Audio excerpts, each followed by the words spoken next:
Very warm welcome to all of you to self selection board one step towards your uniform। और आज हम important chapter कर रहे हैं। ये हमारा सेकंड चैप्टर है केमिस्ट्री का, metals and non metals and metalloids. देखिए यहाँ पर हम उनकी एप्लीकेशन समझेंगे जो मेटल्स हमारे लिए बहुत बहुत जरूरी हैं और जो आने के चांसेस बहुत ज्यादा होते हैं। और मैं अगेन बताता हूँ, ये वीडियो है सीडीएस और एनडीए एस्पिरेंट्स के लिए जो आने वाले एग्जाम होने वाले हैं। चलिए हम फटाफट शुरू करते हैं। देखिए दोस्तों, सबसे पहले है मेटल्स और नॉन मेटल्स की बात करें। देखिए जो सिल्वर लोडाइड होता है वो आर्टिफिशियल रेन के काम आता है। देखिए कैसे होती है आर्टिफिशियल रेन। यहाँ से एक प्लेन आता है, वो सिल्वर आयोडाइड डालता है, उसमें आइस क्रिस्टल बनते हैं जो कि सिमिलर होते हैं और उसके बाद रेन होती है। ज्यादा डीप प्रोसेस में नहीं जाएंगे, इसका हमारा काम नहीं है। सिर्फ इतना याद रखिए, सिल्वर आयोडाइड जो होता है वो आर्टिफिशियल रेन के लिए यूज होता है। मर्करी क्लोराइड, देखिए मर्करी क्लोराइड यूज होता है एक कैलेमल नाम के पॉइजन, कैलेमल बनाने के लिए और पॉइजन बनाने के लिए। देखिए इसकी पहले बोतल आया करती थी और इसका काम क्या होता था पहले 90s में कि ये जो होस्ट हमारी बॉडी में कई बार बैक्टीरिया या कुछ बन जाते हैं उनको मारने के लिए इसका यूज होता था।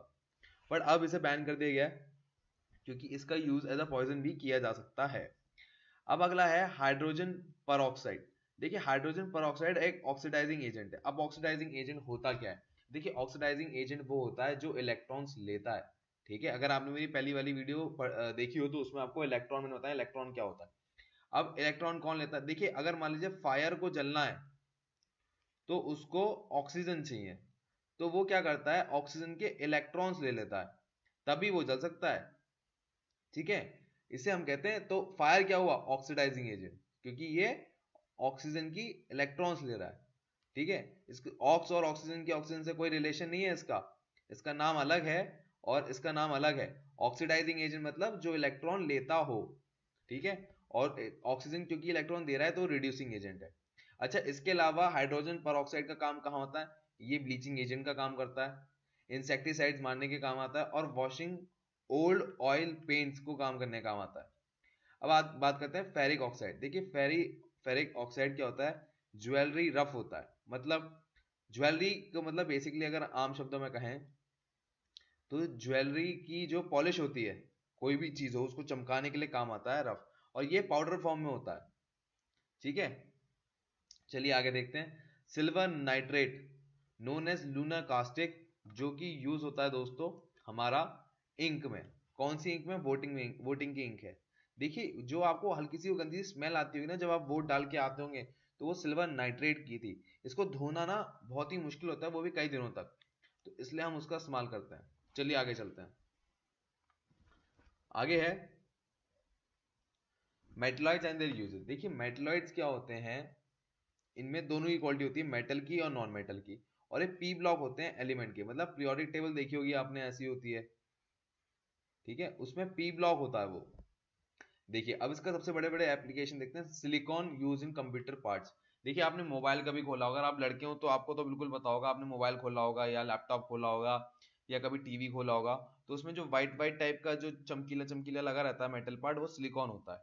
और ये सभी इंडस्ट्रीज में बहुत काम आता है, चाहे वो कंप्यूटर बनाया है, चाहे वो मोबाइल बनाया है, चाहे वो आईपॉड बना रही हो, चाहे कोई भी इलेक्ट्रॉनिक इक्विपमेंट बनाया है उसने, तो उसमें सिलिकॉन का काम आता ही आता है। अब देखिए germanium is optic fibre. Optic fibre का काम क्या होता है? देखिए ये वैसे के लिए ऑप्टिक फाइबर हमारे इंटरनेट के लिए वैसे काम बहुत आता है। ठीक है, और इसे याद करिए आप, जर्मेनियम यूज होता है इन ऑप्टिक फाइबर में। ठीक है, arsenic is alloyed with lead for car batteries. आपने कार बैटरीज देखी होंगी एकदम जो काली काली होती हैं, जिसे कहा भी जाता है मतलब आर्सेनिक का हम बैटरी में यूज करते हैं। ज्यादा डिटेल में नहीं जाते हैं, मैं आगे जाने लगा था। Antimony as it oxide as a flame retardant. देखिए रिटार्डेंट मतलब होता है जो आग को जल्दी पकड़े, और एंटीमनी में वो खास बात होती है, आग जैसे लगी खट से पकड़ लेगा। अगला है टेलिरियम। टेलिरियम यूज इन सोलर पैनल्स। देखिए सोलर पैनल्स में आपने देखा होगा, मैं एकदम स्क्रीन थोड़ी साफ करता हूं। देखिए सोलर पैनल्स जो होते हैं वो ऐसे चेकर्स फॉर्म में होते हैं। तो जब ये चेकर्स फॉर्म में होते हैं, ये जो बॉक्स होता है ना काला काला जो होता है, वो टेलिरियम होता है। तो आज हमने किन किन चीजों के बारे में बात की, चलिए पहले हम मेटलॉइड से बात करते हैं। सबसे पहले हमने सिलिकॉन की बात की। सिलिकॉन किस में यूज होता है? कंप्यूटर वाली इंडस्ट्री में। जर्मेनियम यूज होता है ऑप्टिक फाइबर में। आर्सेनिक किस में यूज होता है?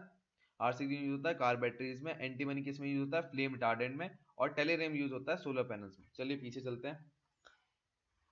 अब देखिए अगली चीज है यहाँ पर सिल्वर आयोडाइड। सिल्वर आयोडाइड किस में यूज होता है? आर्टिफिशियल रेन में, मैंने आपको भी फोटो दिखाई थी। मर्कुरी क्लोराइड किस में यूज होता है? ये तो कैलोमेल जो बैक्टीरिया मारने का काम आता है या पॉइजन के फॉर्म में भी यूज होता है। हाइड्रोजन पर ऑक्साइड क्या है? ऑक्सीडाइजिंग एजेंट का काम करता है, ब्लीचिंग एजेंट है और इंसेक्टिसाइड मारने का काम होता है और वॉशिंग ओल्ड ऑयल पेंटिंग।